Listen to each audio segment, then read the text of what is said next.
Daily, weekly और monthly राशिफल के साथ साथ ज्योतिष, वास्तु, मंत्र आदि से जुड़ी वीडियोस रेगुलरली पाने के लिए चैनल को अभी सब्सक्राइब कीजिए और बेल नोटिफिकेशन पे भी क्लिक कीजिए ताकि नई वीडियो की नोटिफिकेशन आपको समय पर मिल जाए।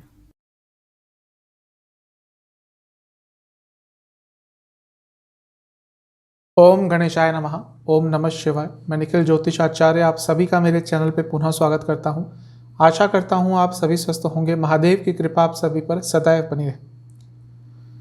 अपनी वीडियो श्रृंखला को आगे बढ़ाते हुए आज हम लियो यानी कि सिंह लग्न और राशि के जातकों के बारे में बात करेंगे।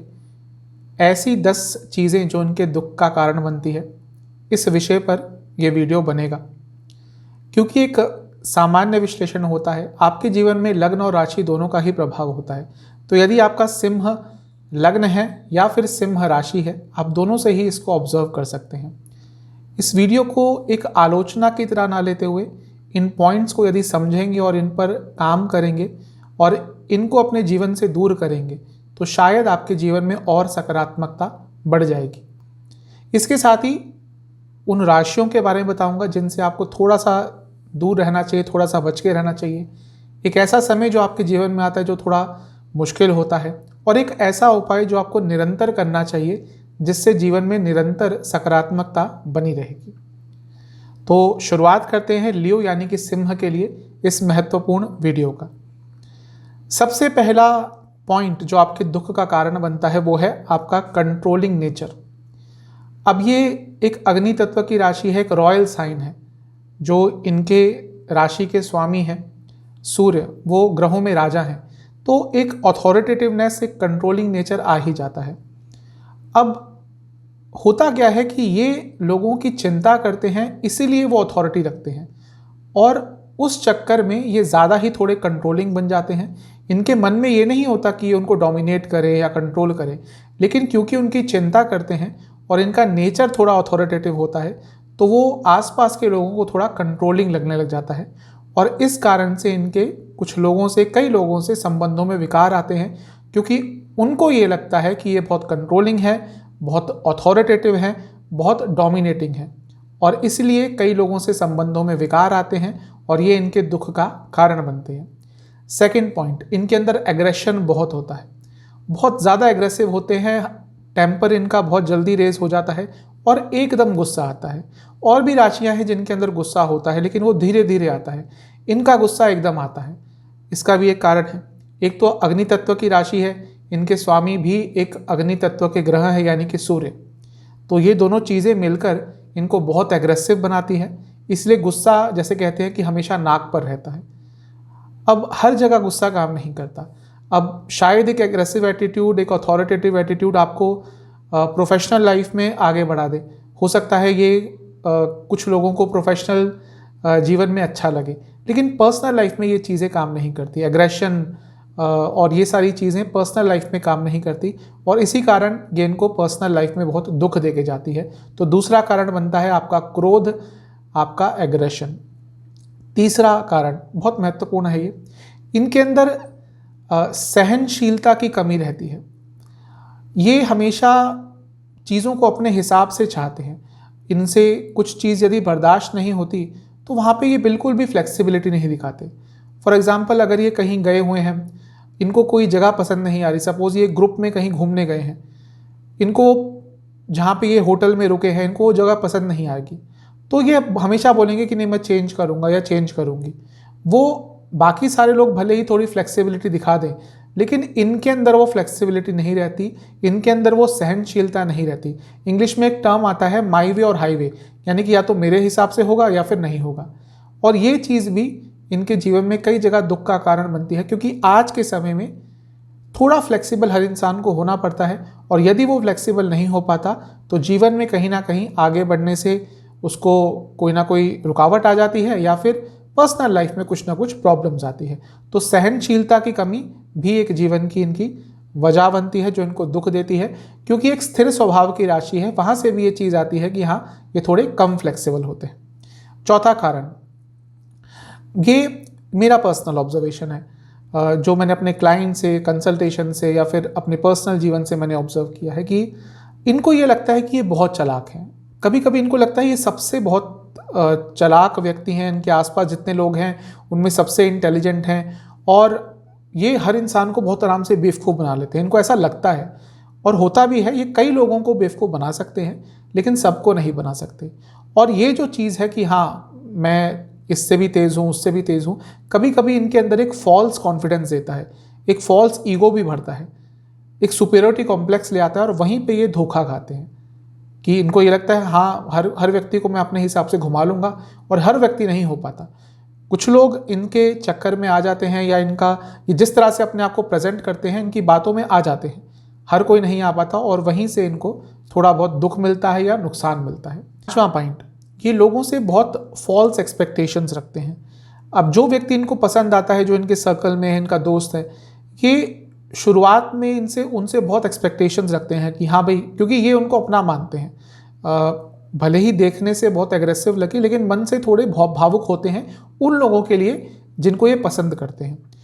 तो जिनको ये पसंद करते हैं, जैसा मैंने शुरू में कहा, कंट्रोलिंग नेचर होता है, तो उनसे एक्सपेक्टेशंस भी इनकी बढ़ जाती है कि हाँ भाई ये व्यक्ति तो मेरी मदद करेगा ही करेगा, मैं ये काम इनसे करवा लूँगा, मैं इनको बोलूँगा तो ये मना नहीं करेगा। अब जरूरी नहीं कि जो दूसरा व्यक्ति है वो भी सेम पेज पे हो सकता है ठीक है वो आपका दोस्त है लेकिन आपकी एक्सपेक्टेशन शायद वो पूरा नहीं करना चाहे, शायद वो आपके उस समय पे काम नहीं आ पाए। तो ये जो फॉल्स एक्सपेक्टेशंस ये दूसरे लोगों से रखते हैं, वो जब पूरी नहीं हो पाती उसके कारण भी इनको बहुत लोगों से दुख मिलता है, और कहीं ना कहीं वो चीज़ ये बहुत पर्सनली लेते हैं, और इनको कई जगह पे इसके कारण नकारात्मकता झेलनी पड़ती है। 6वां पॉइंट, ये तो मैं पहले भी बता चुका हूँ, अपनी डेली राशिफल की वीडियो में भी या साप्ताहिक में भी कई बार बताता हूँ, जो मैंने बहुत बार देखा है, ऑलमोस्ट 100% देखा है कि इनको अपने दोस्तों से धोखा अवश्य मिलता है। इनके दोस्त होते हैं लेकिन वो इनको कोई ना कोई इनका दोस्त इनको धोखा, और स्पेशली पैसों का धोखा तो अवश्य देके जाता है। अब बात वही आ जाती है कि कंट्रोलिंग नेचर, एक्सपेक्टेशंस, कहीं ना कहीं ये लोगों पर भरोसा कर लेते हैं, सब पर नहीं लेकिन हाँ जिनके प्रति थोड़ा सा इनके मन में प्यार है उन पर भरोसा बहुत आसानी से कर लेते हैं, और फिर वो लोग इनको धोखा अवश्य देके जाते हैं। ये तो मैंने शायद हर लियो लग्न या राशि के जातक में देखा है कि उनको अपने जीवन में एटलीस्ट एक बार अपने दोस्तों से पैसे का धोखा तो मिला ही होता है, या किसी और तरह का विश्वासघात अपने दोस्तों से उनको मिलता ही है। 7वां पॉइंट, ये उत्साह में आकर या कहीं ना कहीं अपने आप को सुपीरियर दिखाने के लिए लोगों से गलत कमिटमेंट्स कर देते हैं, फॉल्स कमिटमेंट्स कर देते हैं उनको खुश करने के लिए कि भाई मैं तुम्हारे लिए ये करवा दूंगा, मैं ये कर दूंगा, मेरी बहुत पहुंच है, मैं तुम्हारा ये काम करवा दूंगा, और अधिकतम वो कार्य ये पूरे नहीं कर पाते। इसके कारण भी इनको कुछ लोगों से सुनना भी पड़ जाता है, कई लोगों से संबंधों में भी थोड़ी प्रॉब्लम आ जाती है। तो अगर ये ऐसी कमिटमेंट करना बंद कर दें जो ये सच में नहीं कर सकते, तो इनका जीवन बहुत सरल हो जाएगा, और जो प्रॉब्लम्स इनको इस फेक कमिटमेंट के कारण झेलनी पड़ती है उसमें भी बहुत कमी आएगी। 8वां पॉइंट, ये बहुत सेल्फ सेंटर्ड होते हैं। सेल्फिश नहीं मैं शब्द का उपयोग कर रहा, सेल्फिश नहीं होते लेकिन सेल्फ सेंटर्ड बहुत होते हैं कि मुझे ये चाहिए। सेल्फिश क्या होता है, वो लोगों का बुरा भी करके अपने बारे में कुछ अच्छा कर लेते हैं, अपना अच्छा प्राप्त कर लेते हैं। जो सेल्फ सेंटर्ड लोग होते हैं वो अपने आप से थोड़े सेल्फ ऑब्सेस्ड होते हैं कि मुझे ये चाहिए, मुझे ये चाहिए, मुझे ये चाहिए, वो इनके अंदर होता है, सेल्फिश नहीं होते। लेकिन ये सेल्फ सेंटर्ड होना भी कभी कभी पर्सनल लाइफ में प्रॉब्लम ले आता है। कभी कभी इसी कारण से ये अपने दोस्तों से भी दूर हो जाते हैं, क्योंकि उनको हमेशा लगता है कि ये व्यक्ति तो सिर्फ अपने बारे में ही सोचता है, हमें इतना प्रायोरिटी नहीं देता। और कभी कभी इनकी पर्सनल लाइफ में, प्रोफेशनल लाइफ में भी इस कारण से प्रॉब्लम्स आ जाती है। तो 8वां पॉइंट, ये बहुत सेल्फ सेंटर्ड होते हैं, सेल्फिश नहीं होते, लेकिन हाँ अपने आप से थोड़े ज़्यादा ऑब्सेस्ड होते हैं। मैं ये हूँ, मुझे ये चाहिए, मैं ये करूँगा, मेरे हिसाब से ये हो। तो ये सेल्फ सेंटर्ड होना भी इनके जीवन में कभी कभी प्रॉब्लम्स ले आता है। 9वां पॉइंट, ये इनकी मैरिड लाइफ के साथ होता है। इनकी मैरिड लाइफ यूजुअली अच्छी नहीं होती।